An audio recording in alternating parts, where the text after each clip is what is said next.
once upon a time in a world of magic, light, and darkness.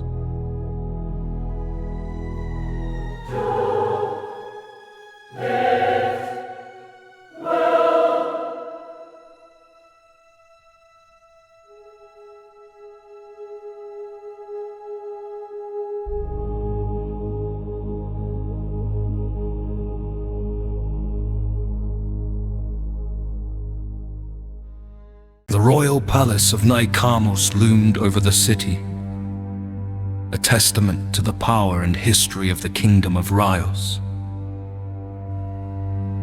Its spires reached for the heavens and its vast corridors echoed with the weight of centuries.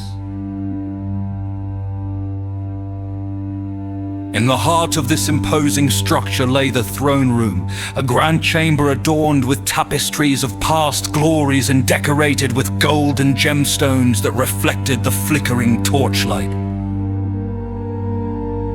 The throne itself, a towering seat of carved ebony and gold, stood as the focal point, a symbol of the authority wielded by the monarch of Ryos. King Majo sat upon this throne, his posture rigid, his gaze fixed on the stack of documents spread before him. His dark eyes, shadowed by the strain of leadership and the burdens of his office, flicked back and forth as he reviewed the contents. His expression unreadable but for the coldness that seemed to emanate from him like an aura. The chamber was silent, save for the occasional rustle of parchment as he turned a page, his brow furrowing ever so slightly. The silence was broken by the slow, hesitant creak of the grand doors opening. A small, wiry man dressed in black robes entered, his head bowed low, his hands clasped together nervously.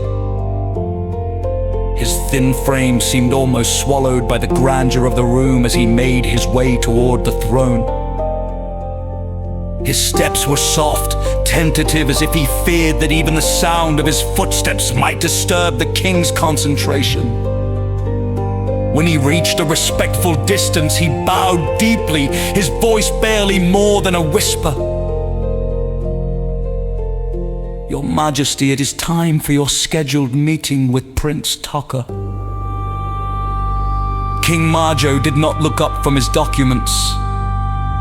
He continued reading, his silence stretching into an unbearable pause.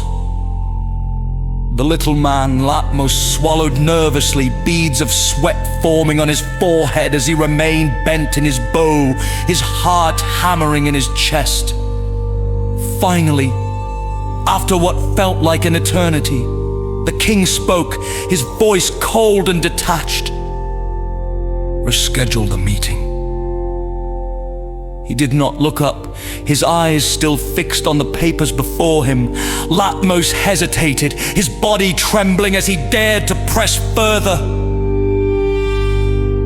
But, Your Majesty, it has been over a month since the incident with the bandits. The prince. The king's gaze snapped up, his eyes like daggers as they locked onto Laitmos. The air in the room seemed to freeze, and Laitmos felt his blood run cold under that piercing stare. What is a month? Majo's voice, though barely above a whisper, carried the weight of a thunderclap. It may be several months. It may be a year. It may be several years before I will meet with my disrespectful son! His words were sharp, cutting through the silence like a blade. Laitmos flinched, his breath catching in his throat. He dared not move, dared not speak as the king continued, his voice low and dangerous.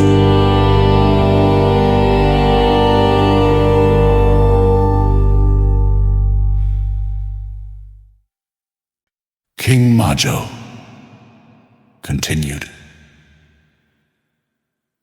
Do you understand the position he has put Ryos in?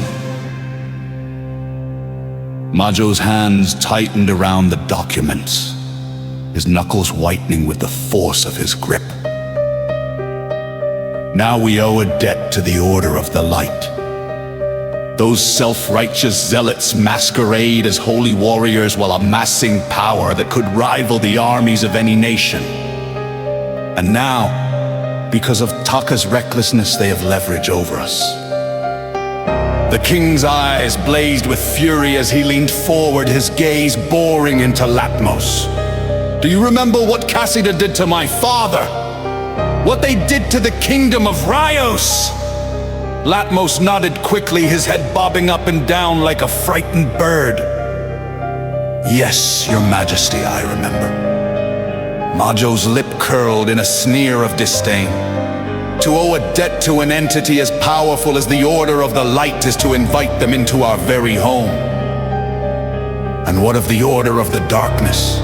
What will they think of our alliance now? We are bound tighter to the light, alienating ourselves from the shadows. And what of the bandit king? How can we ever hope to use his services when his own brother was slain because of my son's foolishness? Laitmos felt a cold sweat break out across his brow as he tried to muster a response, his voice trembling. Your Majesty, the prince was only. Majo's hand slammed down on the armrest of his throne, the sound echoing through the chamber like a gunshot.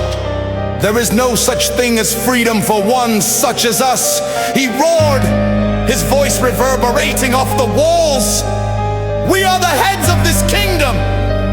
Freedom is a lie we sell to our citizens so they will toil and struggle under the illusion of choice. But we are never free, especially not those of us who bear the weight of the crown. Laitmos cowered, his eyes squeezed shut as he bowed even lower, his voice a whimper. Your Majesty, please, I beg your forgiveness on behalf of the prince. He meant no harm. Majo's eyes flashed with cold fury as he regarded the trembling man before him. His voice dropped to a deadly whisper. Taka has trampled on our responsibilities, on our very survival. And you worry over a mere month.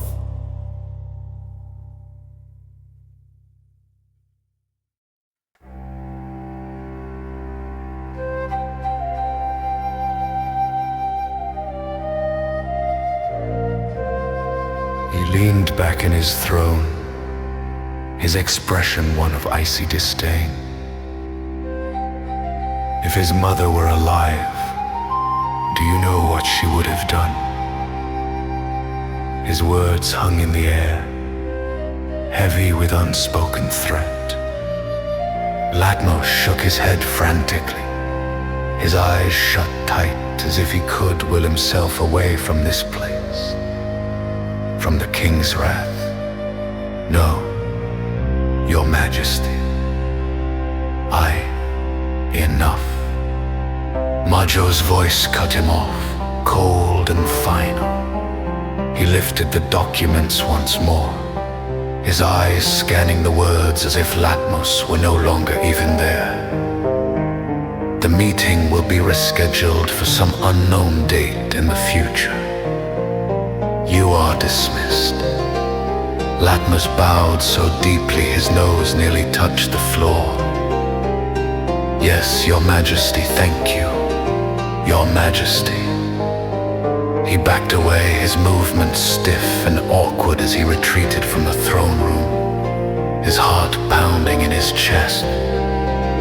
The doors closed behind him with a heavy thud, and Laitmos let out a shaky breath, his hands trembling as he wiped the sweat from his brow.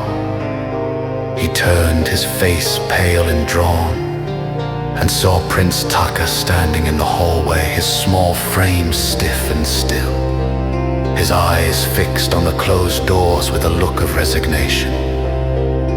Laitmos forced a smile, though it felt like his face might crack. Your father is very busy at the moment, Prince Taka. The boy nodded slowly, his eyes dull, the weight of his father's wrath pressing down on him like a physical force. "I understand," he said softly, his voice barely a whisper. Laitmos reached out his hand, hovering over the boy's shoulder before he let it fall back to his side. "Come, Your Highness. Let's get you back to your chambers."